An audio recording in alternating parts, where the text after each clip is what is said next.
This is a story about a world obsessed with stuff. It's a story about a system in crisis. We're trashing the planet, we're trashing each other, and we're not even having fun.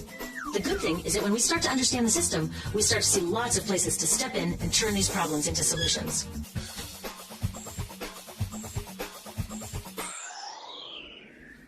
Can I tell you, I love my Pantene Pro V.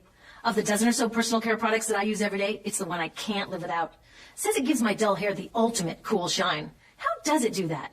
I was wondering that while I was lathering it in my hair one day, so I read the ingredients right here. Sodium lauryl sulfate, tetrasodium EDTA, methyl isothiazolinone. What is this stuff? I took this list to some scientists who know how to read it. Turns out my Pantene contains a chemical linked to cancer. And lots of other products in my bathroom, from sunscreen to lipstick and even baby shampoo, also contain chemicals linked to cancer or other problems like learning disabilities, asthma, and even damaged sperm. Like most parents, I try to keep my family safe. But now I find out my bathroom is a minefield of toxins? What are we supposed to do? To find out the answers, we have to go back to one of the key features of our materials economy: toxics in, toxics out. If, at the factory, you pour toxic chemicals into a product, like baby shampoo, you're going to wind up with toxic baby shampoo, and toxics in workers, communities, and, babies. So let's take a closer look at this toxic outrage where it seeps into our lives every day, in the bathroom. The average woman in the U.S. uses about 12 personal care products daily. The average man about 6. Each product containing a dozen or more chemicals. Less than 20% of chemicals in cosmetics have been assessed for safety by the industry's safety panel, so we just don't know what they do to us when we use them. Would you fly on an airline that only inspects 20% of its planes? Of course, not all of these chemicals are dangerous, but we know that many are. Some are carcinogens. That means that they can cause cancer. Others are neurotoxins and reproductive toxins, proven to mess up brain development and reproduction in animals. Wait a minute, we're animals too. It's like a giant experiment.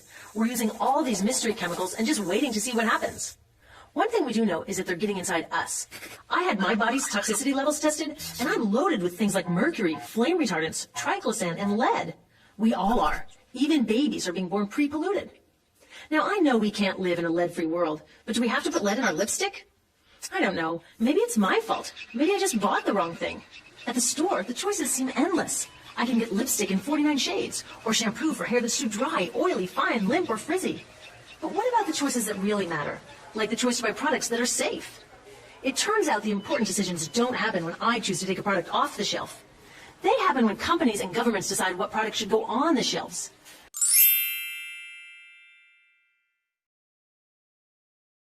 Many responsible cosmetics companies are already putting safer products on the market. Green chemists are developing substances that are designed to be safe and non-toxic in the first place. European governments have required the removal of many toxic chemicals, and companies have figured out how to comply. When cosmetics are reformulated to be safe and labeled honestly, then we can feel comfortable with the choices available at the store. We can choose bouncy hair or full hair, shiny lipstick or matte. We can even choose to feel beautiful without using 20 products. But we'll know that whatever we choose, the most important choice, the choice to be safe and healthy, has already been made.